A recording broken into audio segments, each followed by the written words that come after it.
Hi,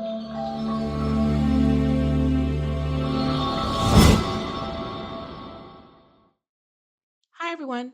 I'm Cousin Carol from Ameritrain Mortgage Institute. Thank you for connecting with me today.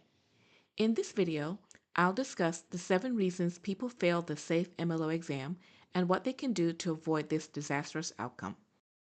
If you recently completed the SAFE MLO course but have not scheduled your exam yet, or if you took your national exam and did not pass, this video contains information you've been searching for.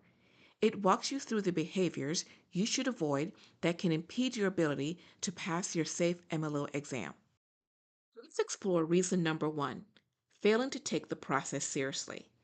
If you're going to pass the SAFE MLO exam, you need a strategy to ensure success. Start by committing yourself to getting this done. After investing your money and time, shouldn't you follow through until you achieve your goal? The second reason many people fail the SAFE MLO exam is a lack of preparation. After you complete the required SAFE MLO course material, you must put a plan in place to prepare for your exam. Regrettably, most people cannot complete the course and immediately take and successfully pass the national exam without some extensive review. That's because there's a lot of material to memorize and recall, so implementing a process for structure and review of newly learned content is essential. You'll need a strategy to study all 5 test categories. These test categories are federal mortgage-related laws, which comprise 24% of the exam questions, uniform state content, which represents 11% of exam questions, general mortgage-related laws, which represent 20% of exam questions, followed by mortgage loan origination or MLO activities that represent 27% of exam questions, and ethics that represent 18% of exam questions. While lack of preparation is a critical factor, so is a lack of organization. I cannot emphasize how important this step is to any study process. Failure to organize material in chunks or manageable components can be the kiss of death for many test takers. What you want to do is determine which test category to study first. Start by rearranging the topics to help narrow your focus and developing a plan. Begin by grouping like areas together. You want to rearrange the content area list by placing federal mortgage laws, ethics, and uniform state content together. Then, place general mortgage knowledge and MLO activities next to each other. The first 3 areas at the top of the list are all federal laws, even though 3 content groups are listed. These 3 test content areas represent 53% of the exam questions. The remaining 2 content areas, general mortgage knowledge and MLO activities, represent 47% of the exam. These latter 2 areas focus on the inner working knowledge of the mortgage industry, such as products, programs, and loan origination functions. Now that that's done, you can select which major group you want to tackle first. I recommend starting with federal laws, as there are many acronyms, terms, and disclosures to learn. Another good reason to start with the federal regulations is that the information is finite and factual.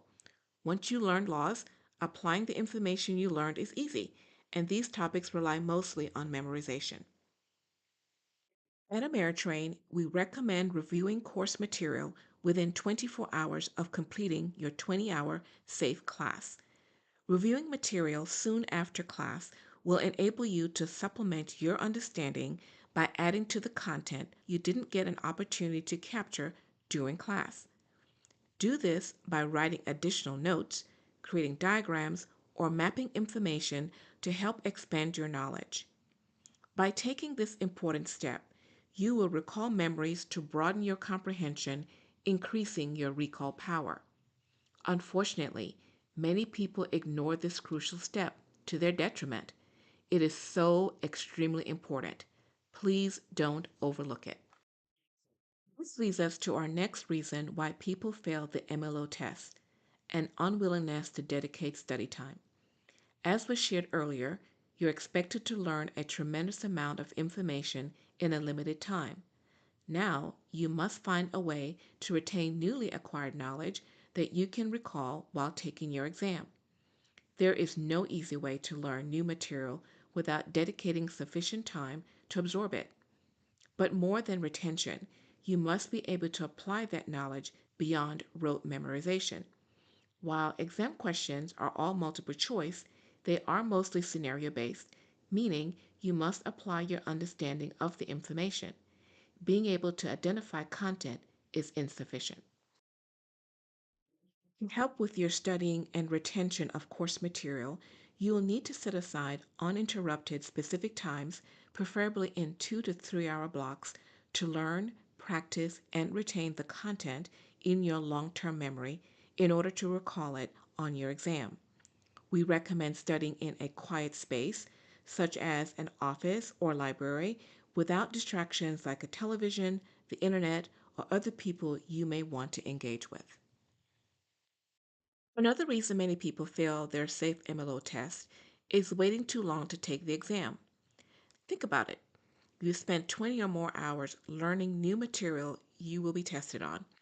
You are mentally drained and just glad to make it through the course. You tell yourself you will take the exam in approximately 10 days. However, the next day you get back into your routine of going to work, taking your kids to their various activities, visiting with friends, whatever, and never get around to scheduling your exam. One day you look up and realize it has been 3 weeks since you took the course. You cannot recall the material, much less the instructor's name.